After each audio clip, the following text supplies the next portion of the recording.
요한계시록 22장 17절 말씀, 성령과 신부가 말씀하시기를 오라 하시는도다.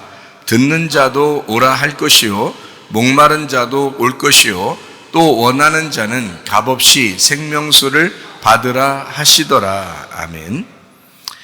여기 요한계시록 22장은 결론 부분과도 같은 그런 내용이라고 우리가 볼 수 있는데, 그런데도 불구하고 여기에 어떤 내용이 있냐면 생명수를 값없이 받으라, 이런 이야기가 있습니다. 생명수를 값없이 받으라고 하는 이런 이야기를 여기서 하는 거 보면 여기는 이미 생명수를 다 받았고 이미 더 천국 생활을 하고 있고 이런 얘기들이 나와야 될 텐데, 그럼에도 불구하고 지금 이제 값없이 생명수를 받으라. 목마른 사람도 오고 원하는 사람도 오고 듣는 사람도 오고 오라 이렇게 한단 말이에요. 그렇게 말씀하는 걸 봐서 여기에 뭔가 이렇게 다 채워지고 그래서 이렇게 오는 사람이 아니고, 가만히 보니까 다 채워지지 않은 사람들, 다 이렇게 풍족하게 채워지지 않은 사람들이 와서 생명수를 받는 그런 예배를 우리가 이제 볼 수가 있어요. 그래서 여기에 보면 이미 예배는 이 땅에서 하는 것 같고 사람들이 생각할 때, 하늘나라에 가면 예배가 없는 것 같은 그런, 이미 여기서 예배가 다 됐으니까 그런 사람들이 천국에 가는 이렇게 생각을 해서 요한계시록 막바지에 이르면 아마 그런 천국만 누리는 그런 이야기가 나올 것이다 라고 생각할지 모르겠지만, 사실 성경은 이렇게 이 마지막 부분에서도 뭐에 대한 이야기를 하고 있냐면 예배에 대한 이야기를 하고 있다라고 하는 걸 우리가 볼 수가 있습니다. 예배라고 하는 것, 값없이 생명수를 받으라, 값없이 생명수를 받으라라고 하는 게 그게 예배예요. 예배라고 하는 것, 그러니까 풍족한 사람들이 드리는 예배가 아니고 값없이 받을 수 있는 걸, 이걸 예배라고 그런다 이거예요. 값없이 생명수를 받으라 그러니까 풍족하지 않은 거니까 부족한 걸 얘기하는 거죠. 그러니까 부족한 사람들이 예배하는 것이고, 부족한 사람들이 와서 예배할 때 그것을 받게 되는 것이다 라고 하는 그런 얘기하는 거예요. 그러니까 부족한 사람들이 받는 것이다, 이걸 예배다 그런다. 그러니까 여러분이 부유하다 그러면, 심령이 부유하다 그러면 예배는 성공하기 어렵죠. 그러니까 심령이 부족한 사람, 심령이 가난한 사람, 뭔가 좀 원함이 있는 사람, 그러니까 원하는 사람, 원함이 있는 거죠. 갈망이 있는 거죠. 왜? 자기가 부족하니까, 자기가 부족하고 연약하니까 갈망이 있죠. 그 갈망이 있는 사람들이 와서 생명수를, 값없이 생명수를 받는다는 게 예배잖아요. 그죠? 값없이 생명수를 받는 거예요. 그러니까 예배라는 게 하나님으로부터 뭔가 받는 거를 예배라고 그런다고요. 사람들이 이제 반대 개념이잖아요. 우리가 뭔가 하나님 앞에 드리는 걸 예배라고 생각할지 모르겠지만, 하나님 입장에서는 우리한테 뭔가 값없이 주는 거를 예배라고 그렇게 생각을 한단 말이에요. 그러니까 값없이 생명수를 주려고 하는 예배라면 어떤 사람이 받냐면 그런 갈망이 있는 사람, 그 갈망이 있다는 얘기는 그만큼 부족하다는 사람, 이런 사람들, 그런 사람들이 예배할 때 하나님이 그 예배를 받아주시는, 그러니까 그 예배가 성립이 된다라고 하는 것을 우리가 볼 수가 있죠. 어떤 사람들이 예배할 때 하나님이 그 사람들을 불쌍히 여기고 받아주시는가? 성경에는 고아와 과부와 나그네를 잘 돌봐줘라 이렇게 이야기를 하잖아요. 그죠? 고아는 어떤 사람이라고요? 아버지 없는 사람을 고아라고 한다. 과부는요, 남편이 없는 사람을 과부라고 그러죠. 나그네는 집이 없는 사람을 이제 나그네라 이렇게 말하죠. 그러니까 이 세 가지가 특징이 뭐냐면 다 뭐가 없는 거예요. 근데 성경에서는 그런 사람들에게 은혜를 베푼다는 거예요. 문제는, 그죠? 그러니까 성경은 그런 사람, 그러니까 제가 신앙생활 하면서 가만히 이게 진행하면서 살면서 보니까, 이게 살아가면 살아갈수록 보니까 점점 이 부족함을 느낄 때, 점점 우리가 없다고 하는 걸 느낄 때, 그때가 진짜 주님을 발견하는 시간이 아닌가. 그 주님을 발견하는 시간이 예배니까. 점점 나 자신을 잃어갈 때, 내가 없다고 여겨질 때, 나는 힘이 없구나, 내가 뭔가 할 수 있다고 생각할 때가 가장 위험한 때구나 라고 하는 것을 발견할 때, 그때가 바로 예배의 시간이다 하는 것을 우리가 발견하게 됩니다. 왜냐하면 우리는 주님이 없이는 살아갈 수 없는 사람들이에요. 여러분, 어떤 사람 요즘에는 결혼도 막 안 하려고 그러고 막 이런 사람이 있죠. 왜 안 하려고 그래요? 결혼을 안 하려고 한다. 혹시 여기 학생 중에서, 청년 중에서 결혼을 내가 안 해야 되겠구나, 차라리 이런 사람이 혹시 있다면, 우리 교회는 다 결혼하려고 막 그런 사람이 더 많겠지만 왜냐면 결혼 생활 잘하니까, 사람들이 결혼 생활 잘하니까 나 결혼 좀 해봐야 되겠다 이런 사람들이 꽤 있겠지만, 요즘에 결혼 안 하고 싶은 사람들이 많다는 거예요. 다른 데 보면, 얘기를 들어보면 결혼하기 싫어하는 사람들의 특징이, 이유가 뭐예요? 여러분이 그런 사람이라면 어떤 생각을 하겠어요? 어떤 마음 때문에 결혼하기 싫다 이런 게 있겠어요? 결혼 안 해도 살아갈 만한 거예요. 결혼 안 해도 혼자라도 살아갈 만한 거예요. 근데 자기가 부족하면은, 자기가 반쪽이라고 생각하면, 하나가 되기 위해서, 반쪽이라면 하나가 되기 위해서 내가 결혼을 해야 이게 반쪽이 채워지지라는 그런 생각을 하게 되겠죠. 그러니까 자기의 부족함이라고요. 결혼하는 그 자체도 자기의 부족함이라고요. 남편이 필요한 게, 아내로서 남편이 필요하다는 것은 그건 아내로서 부족하다는 것을 얘기하는 거잖아요. 그래서 남편이 자꾸, 남자가 결혼하려고 하는, 빨래를 제대로나 하겠어요? 밥을 제대로 해 먹겠어요? 남자들이 이렇게 즐겁지 않잖아요. 인생이 남자들끼리 막 칙칙하고 즐겁지 않다고요. 이런 걸 같이 이제 아내를 얻었을 때, 막 그냥 청소도 잘 돼 있죠, 빨래도 잘 돼 있죠, 밥도 해주죠, 반찬도 해주죠, 기분도 좋게 해주죠, 괜히 나긋나긋하죠. 이런 게 있으면은 남자로서 굉장히 기분 좋단 말이에요. 자기의 그 부족한 점이 막 채워지는 것 같은 거죠. 그죠? 그러니까 자기가 부족하다고 느낄 때 결혼하고 싶어 하는 거 아니에요. 그죠? 자기의 부족함 때문에 상대방을 구하는 거란 말이에요. 자기가 다, 모든 것이 다 가능하고 모든 게 갖추어져 있다면 아마 구하지 않을 겁니다. 그런 원함도 없는데 뭐하러 결혼하겠어요? 라고 생각할지 모르겠죠. 자기가 풍족하니까. 그런데 자기가 부족하다고 느낄 때 뭔가 다른 걸 구하게 되죠. 부족하니까. 마찬가지예요. 우리 그리스도께서는 항상 신부를 구해요. 신부를 구한다고요. 자기가 부족하다고 느끼기 때문에 그렇습니다. 왜냐하면 자기는 다 자기가 완전하다고 여기지 않아요. 예수님은 늘 우리가 같이 있을 때 행복하다고 느껴요. 자기를 항상 반쪽이라고 생각합니다. 예수님은. 그래서 우리를 만났을 때 비로소 자기가 완전해진다고 생각을 해요. 늘 갈망이 있다고요. 그래서 우리는 별로 관심도 없는데도 예수님이 막 찾아와가지고 만나려고 그러고 사랑한다고 그러고 막 괜히 막 그렇게 한다고요. 왜 그러냐면 자기는 반쪽이라고 생각하기 때문에 그렇습니다. 인간을 처음 만들 때부터 하나님은 인간을 자기라고 생각한 거예요. 그래서 자기라고 생각했는데, 이 자기가 하나님을 버리고 남편을 버리고 도망갔다고요. 떨어져 나갔다고. 그러니까 이거를 갖다가, 이건 항상 이쪽 남편은 뭐라고 생각하면, 얘 내 반쪽이야, 나 항상 찾아야지 라고 생각한 거예요. 그래서 굉장히 갈구하는 거죠. 그러니까 자기의 부족함입니다. 근데 사람들은 정작 부족함을 못 느끼는 거예요. 자기가 살다 보니까 이 땅에서 자기가 풍족해요. 자기가 모든 걸 다 할 수 있을 것 같아요. 하나님을 찾지 않습니다. 그러니까 예배가 성립이 안 되는 거예요. 예배는 만남이거든요. 만남. 그죠? 남자가 여자를 만났다, 이게 결혼이다 그런 거잖아. 결혼이다 하는 것처럼 예배는 결혼이에요. 만남이라고요. 그러니까 만남이니까 이 만남이 이루어지려면 자기의 풍족함이 내려지고 부족함이 생길 때 이 만남이 성사가 된다고요. 자기가 부족하다고 여길 때, 반쪽, 나의 잃어버린 반쪽을 찾아야지라고 할 때, 그때 비로소 이게 성사가 되는 거 아니에요. 만남이 주선이 되고, 그죠? 너 부족하지, 너 요즘 힘들지, 내가 누구 소개시켜 줄까? 이런, 그래요. 그렇게 소개시켰으면 좋겠어요. 그러는데, 나 부족하지 않아요. 나는 그냥 풍족해요. 나는 부족할 게 하나도 없어요. 이러면은 누가 소개시켜 준다고 하면 그게 귀찮은 일이 되겠죠. 자기한테. 그런데 부족하다, 자기가 좀 힘들다, 요즘 어려워, 나 누구 좀 만났으면 좋겠어, 이렇게 생각한다는 것은 자기의 부족함을 깨달을 때란 말이죠.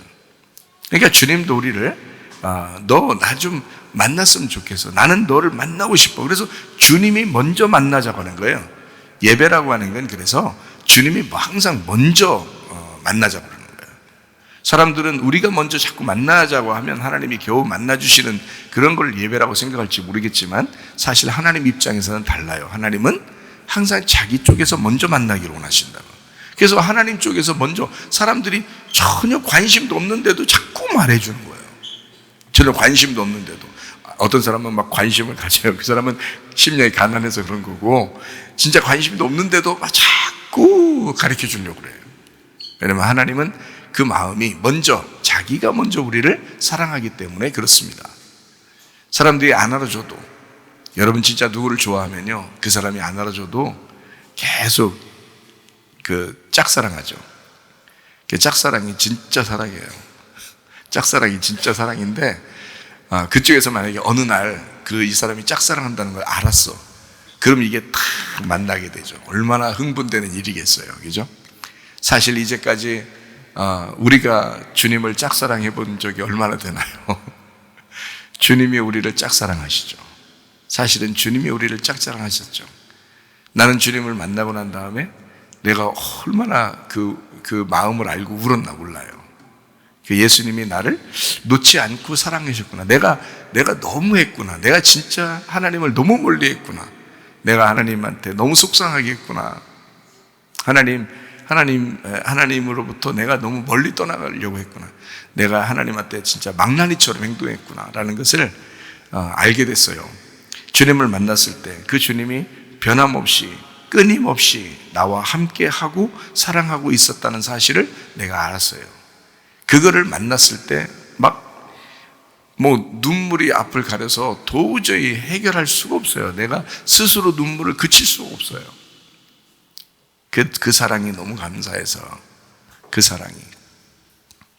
그 주님을 만나고 보니까 주님이 항상 나를 떠난 적이 없었구나라는 것을 알게 됐다. 그러니까 사실 어떻게 보면 어떤 사람이 망나니처럼 행동하고, 어떤 사람이 개망나니처럼 행동하고, 어떤 사람은 개망나니처럼 행동해도 하나님은 떠나지 않고 계속 그 사람하고 함께 있는 거예요. 그러니까 사람들을 무시할 필요 없어요. 왜냐하면 그 사람도 어느 날 주님 만날 수가 있어요.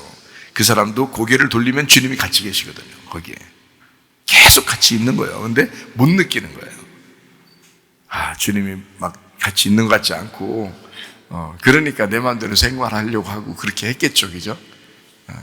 근데 주님이 같이 있으니까 네 마음대로 생활해라 해도 그렇게 하고 싶지가 않아. 그렇게 잘 안 되는 거예요.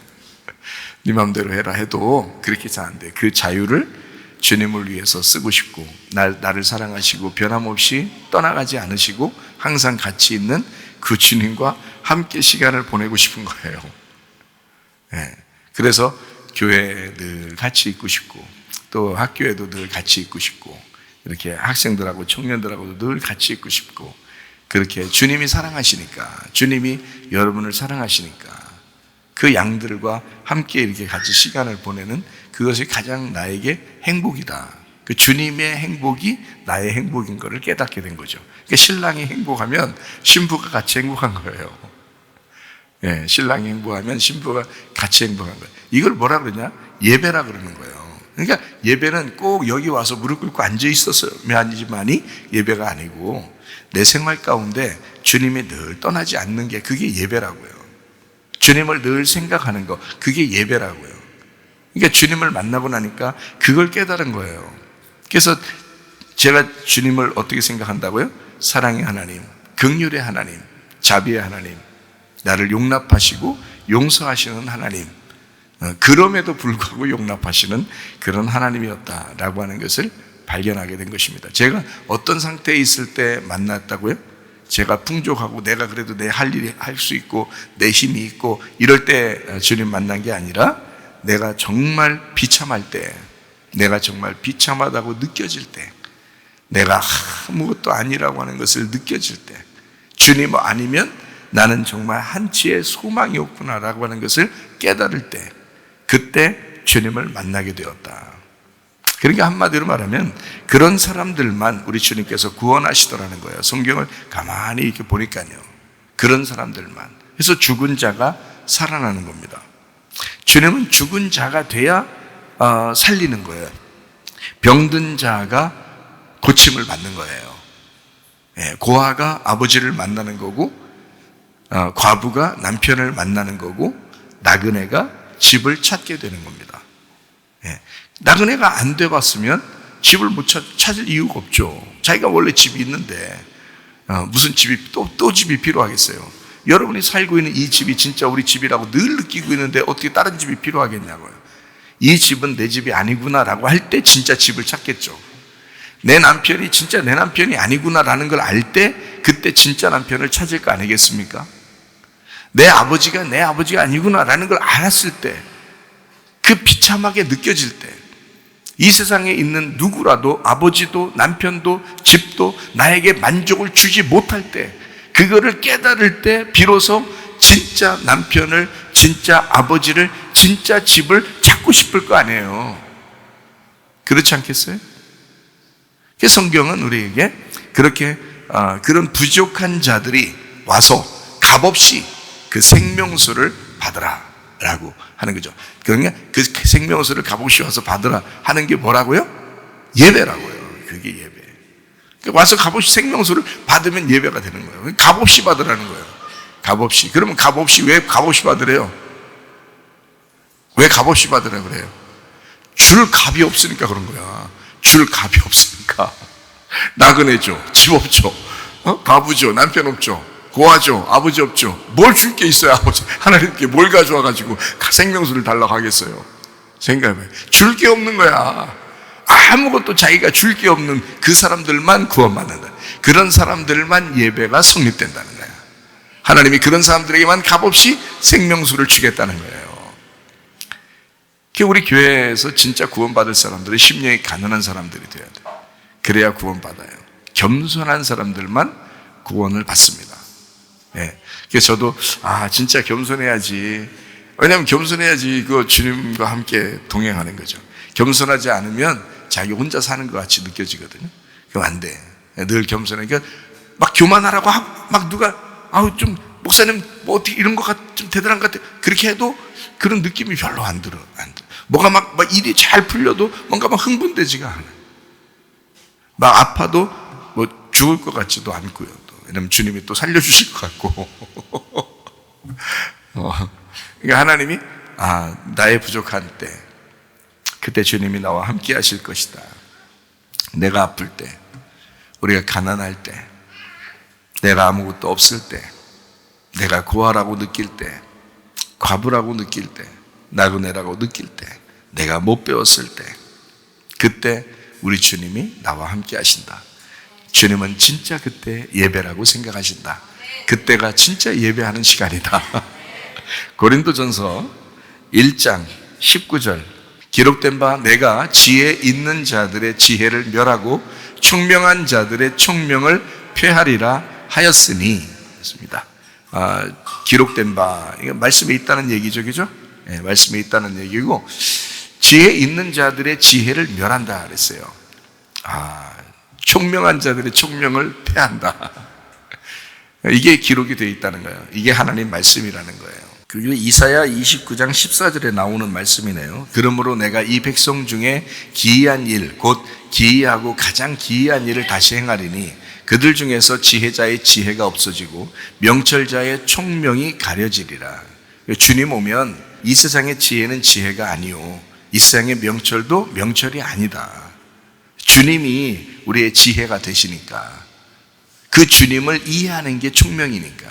그래서 주님이 지혜가 되시고 그 지혜를 이해하는 것을, 그 예수님이라는 지혜를 이해하면 총명, 그게 명철이라 그러는 거예요. 잠언서에 보면 지혜라는 말이 나오잖아요. 그 지혜가 예수님이거든요. 말씀이신 주님.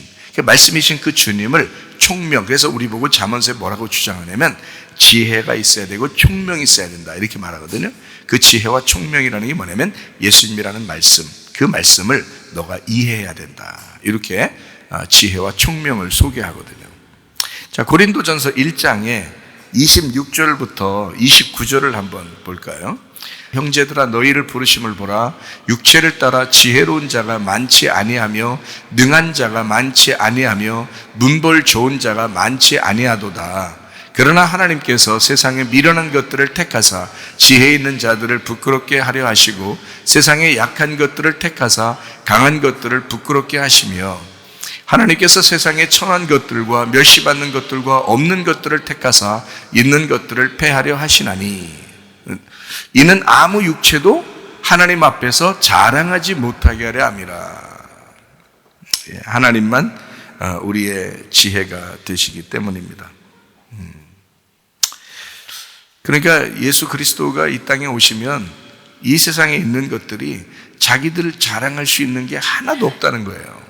예수님 오시면 여러분 마음 안에 예수님이 정말 자리하고 있고 예수님이 정말 여러분 마음 가운데 있다면 여러분 자랑할 게 뭐 있겠어요? 진짜 여러분이 자랑할 게 뭐 있겠어요? 여러분 안에 진짜 예수님 계시다면 예수님이 안 계실 때 불쑥불쑥 자기를 자꾸 나타내고 싶고 자기를 자랑하고 싶고 그렇겠죠. 근데 예수님이 우리 속에 정말 자리하고 있다면, 그죠? 그러면 우리가 어떻기 때문에 예수님이 우리 속에 자리하고 있게 된 거예요? 내가 미련하니까, 내가 약하니까, 내가 없었으니까, 내가 죽은 놈이니까, 그러니까 우리 주님이 내 속에 들어와서 자리한 거 아니겠어요? 그러니까 진짜 내 속에 자리하고 있는 예수님이 계시다면 자랑할 게 한 개도 없는 거죠. 그러니까 나는 이 세상에서 사람들이 막 열심히 살아봐야 된다, 뭐 잘 살아야 된다, 공부 잘해서 하여튼 성공해야 된다, 막 이렇게 하는 사람들 보면은 좀 안타깝기도 하고, 좀 이상하기도 하고, 좀 그렇게 느껴지거든요. 제가 실제로 그런 느껴져요. 저 공부 많이 해봤거든요. 그런데 지나고 보니까 저 조금만 아프기만 해봐도 말이에요. 사람이 아파서 감기 하나만 걸려도 막 아무것도 하기 싫어, 진짜. 아무것도 하기 싫어. 그냥 속이 니길거리고 머리가 아프고 그러면요, 죽도 먹기도 힘들어. 그런데 속 니길거리는 게 좀 가라앉고 머리 아픈 게 좀 가라앉아서 죽을 며칠 동안 굶고 있다가 죽 한 번 이렇게 떠서 먹어봐요. 그게 천국이요. 아무 필요가 없어. 우리 솔직히 입에 먹는 것만 이렇게 들어가잖아요? 다른 게 하나도 바랄 게 없어요. 그러니까 일부러라도 금식 한번 해봐요. 금식 한번. 3일씩 한번 금식 한번 해봐요. 먹는 것만 있으면 살겠다 이렇게 생각해요. 진짜 먹는 것만 있으면. 제가 3일 금식 많이 해봤다 그랬잖아요. 3일 금식 많이 해봤는데 하면서 하나님 앞에 기도했다 그랬잖아요. 하나님, 나 먹는 것만 채워주시면 그러면 내가 주의를 할 수 있겠습니다. 그랬다 했잖아요. 먹는 것만 있으면. 그러니까 3일 금식하면 한 이틀째 되는 날 최고 힘들거든요. 3일 금식할 때 이틀째 되는 날이 가장 힘들어. 3일째 되는 날은 그래도 소망이라도 있지. 이제 마지막 날이니까 소망이라도 있는데 이틀째 되는 날이 그렇게 힘들어.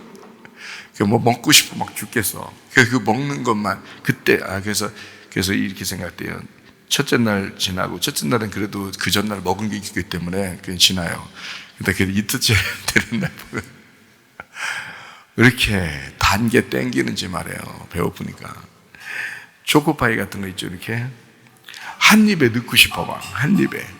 얼마나 먹고 싶은지. 그래서 이제 3일 끝나잖아요. 그러면 3일 끝나면 사람들이 금식 3일 하면 3일 동안 죽 먹어야 된다. 그렇게 얘기하거든요. 보통 한 이틀, 3일 이렇게 죽을 먹어야 된다. 그날만큼 이렇게 해야 된다. 그러거든요. 그래서 3일 끝나고서 죽을 한번 딱 먹는다? 초코바이 생각이 하나도 안 나, 또. 희한하게. 이게 사람이니까 변덕이 말이에요. 죽 끓듯이 해, 그냥. 먹는 것만 있으면, 금식만 3일 해도 먹는 것만 있으면 살 것 같더라, 이거야. 사람. 감기만 걸려도 며칠 동안 못 먹고 있다가 먹는 것만 입에 들어가면 만족하기 다른 거 하나도 바라는 게 없어요, 여러분. 먹는 것만 있으면 사실 족한 줄로 알아야 되지 않겠냐라고 바울 사도도 우리에게 얘기하잖아요. 너희가 먹는 것과 입는 것이 있으면 족한 줄로 알아라 그러잖아요. 근데 사람들이 만족이라는 게 없어요. 이 세상에서 하여튼 만족이라는 게 없어. 근데 내가 보니까 그 사람들 참 불쌍해 보여. 그런 걸 보면. 왜 저러나? 곧 죽을 텐데. 다 놓고 죽을 텐데. 죽음이라는 게 항상 내 곁에 있다고 생각한다면 말이에요. 죽어보면 알아, 진짜. 죽어보면. 그래서 죽음이 항상 내 옆에 있다라고 생각하면 진짜 이 세상 소망 없습니다. 진짜요. 이 세상 소망 없어요. 죽음이라는 게 언제 찾아올지 모르거든요. 아무것도 자랑할 게 없어요. 여러분, 하나님은 우리를 어떤 사람을 구원하시는가? 진짜 부족한 사람들, 미련한 사람들. 여러분이 정말 구원받았다면 여러분은 정말 주님 저 구원해서 정말 저는 구원 확신 있습니다, 구원받았습니다, 그러면 여러분 미련한 사람들이에요. 여러분 없는 사람들이고 약한 사람들이고요, 부족한 사람들이에요. 여러분 정말 구원받았다고 확신한다면 그러면 여러분은 미련했기 때문에 하나님 구원하신 거고, 그 미련한 것을 스스로 알았기 때문에 구원한 거예요. 약하기 때문에, 없기 때문에, 부족하기 때문에 구원하신 거예요. 하나님은요, 여러분, 우리 자신이 스스로 연약하다고 할 때에, 그때 그걸 알았을 때, 인정할 때 그 주님, 나에게 모든 것 되시는 그 주님이 내게 찾아오시는, 그래서 나와 함께 살고 있는 것을 예배다라고 하는 것입니다. 값없이 생명수 받아라. 왜요? 내가 값을 치를 만한 값이 없기 때문에 그렇습니다. 내가 값을 치를 만한 능력이 안 되니까 그런 사람들에게만 찾아오겠다는 거예요. 자기가 뭔가 자격이 있고 뭔가 능력이 있고 이런 사람들은 안 찾아오겠다는 겁니다. 주님이. 죽어야 될 사람, 죽고 싶은 사람, 그런 사람에게 찾아오겠다는 거예요. 그러니까 이 세상 여러분 만족하지 말고 예수 한 분으로 만족하며 살다가 주님 만나기를 바랍니다. 예수님 한 분이 진짜 내 속에 만족한가? 정말 내 속에 예수님이 같이 계신가? 그래서 그 예수님하고 동행하고 있는가? 그 예수님이 내 생각이 되고 예수님이 나의 말이 되고 예수님이 나의 행동이 되고 있는가? 그게 진짜 구원받은 사람이라는 거예요. 로마서 12장 1절 2절 한번. 그러므로 형제들아, 내가 하나님의 모든 자비하심으로 너희를 권하노니 너희 몸을 하나님이 기뻐하시는 거룩한 산 제물로 드려라. 이는 너희가 드릴 영적 예배니라. 너희는 이 세대를 본받지 말고 오직 마음을 새롭게 함으로 변화를 받아 하나님의 선하시고 기뻐하시고 온전하신 뜻이 무엇인지 분별하도록 하라. 이렇게 하는 예배, 지금 시대를 살아가는 예배예요. 지금 시대를 살아가는 예배, 말씀으로 네가 살아가는 그것이 예배다. 그러니까 어느 장소도 중요하죠. 우리가 그러다 보니까 장소에 모여서 밥도 먹고 우리가 장소에 모여서 서로 교제도 하고 예배도 드리고 하죠. 그러나 나의 생활 가운데, 내 삶 가운데 진짜 예배가 내 속에 있는가? 나는 생명수를 계속해서 마시고 있는 사람인가? 생명수 되시는 예수님을, 그 우인물을 계속해서 나는 마시면서 생활하고 있는 사람인가? 그 주님을 늘 기억하고 생각하면서 살아가고 있는가? 그 예배를 성공하고 있는가? 모여서 있는 예배는 성공할지 모르겠지만 사실 각자 드리는 예배, 각자 생명수를 마시는 예배는 실패하는 사람들이 꽤 있다는 거죠. 모여서 예배 드리는 것보다 더 중요한 건 사실 값없이 생명수를 마시는 예배라고요. 학교에 있을 때, 직장에 있을 때, 가정에 있을 때, 길을 걸어갈 때 우리는 값없이 생명수를 마시고 있는가? 그 예배에 성공하고 있는가? 우리 베드로전서 1장 볼까요? 베드로전서 1장 1절 2절을 한번 보겠습니다. 예수 그리스도의 사도 베드로는 본도, 갈라디아, 갑바도기아, 아시아와 비두니아에 흩어진 나그네, 이렇게 되어 있죠? 흩어진 나그네 곧, 이렇게 써요. 2절에 보니까 곧 어떻게 해요? 하나님 아버지의 미리 아심을 따라 성령이 거룩하게 하심으로 순종함과 예수 그리스도의 핏부림을 얻기 위하여 택하심을 받은 자들에게 편지하노니 은혜와 평강이 너희에게 더욱 많을지어다. 자, 베드로전서 1장 1절에 보니까 어떤 사람에게 베드로가 편지했다고요? 어떤 사람에게 편지했다? 나그네에게 편지했다. 그 나그네는 어떤 사람이라고 2절에 나와요? 하나님 아버지의 미리 하심을 따라 성령이 거룩하게 하심으로 순종하는 사람, 그 예수 그리스도의 핏 핏부림을 얻기 위하여 택하심을 받은 사람. 여러분, 어떤 사람에게 베드로가 편지했냐면 나그네에게 편지했어요. 근데 그 나그네는 어떤 사람이냐 봤더니 성령이 거룩하게 하심으로 순종하는 사람이고요. 그죠? 예수 그리스도의 핏부림을 얻기 위하여 택하심을 받은 사람이라는 거예요. 그게 나그네라는 거예요. 그러면 이 땅에 나그네로 이렇게 살다 간 사람이 하나 있었죠? 누구예요? 나그네로 살다 간 사람이 아브라함이죠. 아브라함은 자기 스스로가 나그네라고 그랬어요. 나는 나그네다 그랬어요. 그 나그네로 사는 사람은 가장 행복할 때가 언제일까요? 집이 생길 때가 가장 행복하겠죠. 나그네는 집이 없는 사람이니까. 그죠? 집이 생길 때 가장 행복하겠죠. 그래서 아브라함이 어느 때 가장 행복했을까? 사는 모든 인생 가운데서 가장 행복했을 때가 언제일까? 그 천막, 좀 좋은 천막 얻었을 때? 좀 잘 찢어지던 천막에서 좀 덜 찢어지는 천막으로 이렇게 갈아탔을 때? 언제가 가장 행복했을까요? 그 찢어지지도 않는 장막에 들어갈 때. 언제예요? 막벨라 굴에 들어갈 때예요. 아브라함이 가장 이 땅에서 행복한 순간이 자기가 죽을 때, 그 막벨라 굴에 들어갈 때. 자녀들에게 뭐라고 얘기하냐면 내 아내가 사라가 먼저 들어간 그 천국의 문에 막벨라 굴이라고 하는 그 무덤에 나도 거기에 묻어달라. 거기에 얼마나 들어가고 싶었을까? 그 진짜 집에 막벨라 굴이라고 하는 그 무덤이 아브라함으로서는 가장 즐거운 장소예요. 왜? 나그네였잖아요. 그동안 평생의 나그네로 살았어요. 그죠? 그리고 자기가 이제 진짜 집으로 들어가는 시간이 됐단 말이에요. 얼마나 행복했을까? 자기 아내에게 돌아가는, 자기 아내가 먼저 갔잖아요.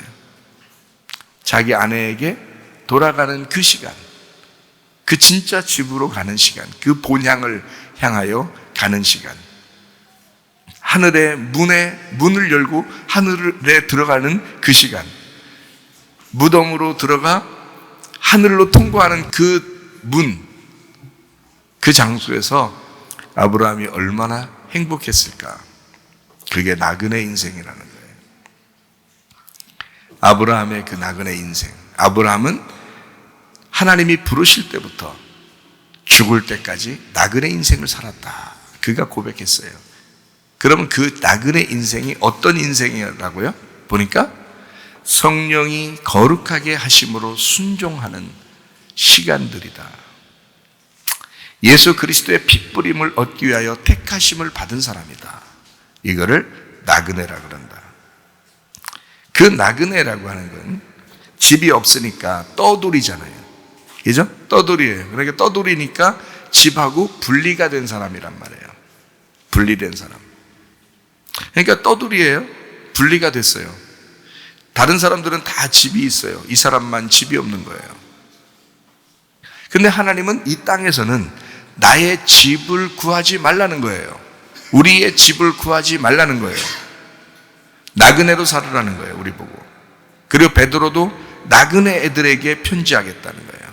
그 나그네가 진짜 거룩한 사람이니까 나그네에게 편지하겠다. 나그네는 거룩한 사람이니까. 왜 거룩하냐면 이 땅을 집을 삼지 않고 분리가 된 삶을 살았다. 이 땅에서 떠돌이로 살기 때문이다. 어느 순간이 가장 진짜 집을 발견하는 순간이라고요? 죽을 때, 무덤에 들어갈 때.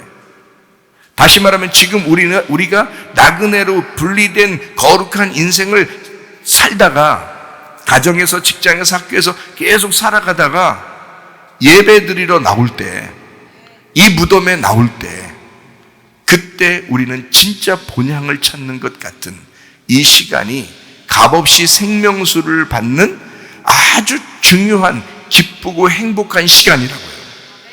우리가 이 땅에 사는 동안에 가장 행복한 순간이 언젠가? 나그네 인생들이 가장 행복한 순간이 언젠가 자기 집을 찾는 순간, 자기 집에 진짜 집을 들어가는 시간이죠. 우리로 말하면 막벨라 굴에 들어오는 시간, 헤브론에 있는 하나님과 교제하는 그 시간. 그래서 천국의 문에 들어가는, 예배하는, 값없이 생명수의 물을 받는 시간, 그 시간만큼 행복한 순간이 이 세상에서 어디에 있을까? 그게 에덴의 동산을 회복하는 것이요, 그게 창조의 질서를 회복하는 것이요, 우리가 하나님을 만나는 시간이라 그 말입니다. 그거를 이 땅에서의 예배라고 그런다고요. 이 땅에 이런 예배를 드리지 못하고 가는 사람은 얼마나 불행할까? 집을 찾지 못하고, 진짜 집을 발견하지 못하고, 집에 가보지도 못하고, 집을 소망해 보지도 못하고 살다 가는 그 불행한 인생들, 그 사람들에게 우리 주님께서는 내가 너희의 집이 될 테니 나를 찾아라. 그 주님을 찾는 사람들을, 그 나그네들에게 베드로는 편지하는 것입니다. 너희는 나그네다. 거룩한 하나님의 백성이다. 너희는 이 땅에서 분리된 사람이다. 너희는 이 땅에서 거룩한, 정결한, 깨끗한 사람들이다. 하나님의 말씀 안에서 이렇게 예배하는 자들, 값없이 받는 생명수의 예배, 여러분과 제가 이렇게 예배 드리다가 주님 만나시기를 바랍니다. 기도하겠습니다. 한 목소리로 기도할 때, 우리 하나님 아버지, 우리는 여전히 나그네요.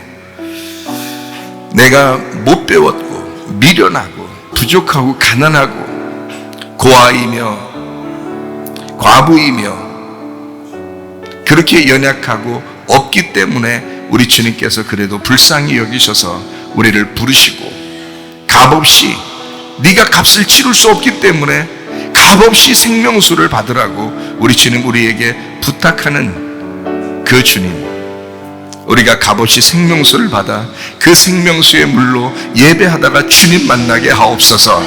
기도합니다. 우리 하나님 아버지여, 사랑과 은혜를 감사를 드립니다.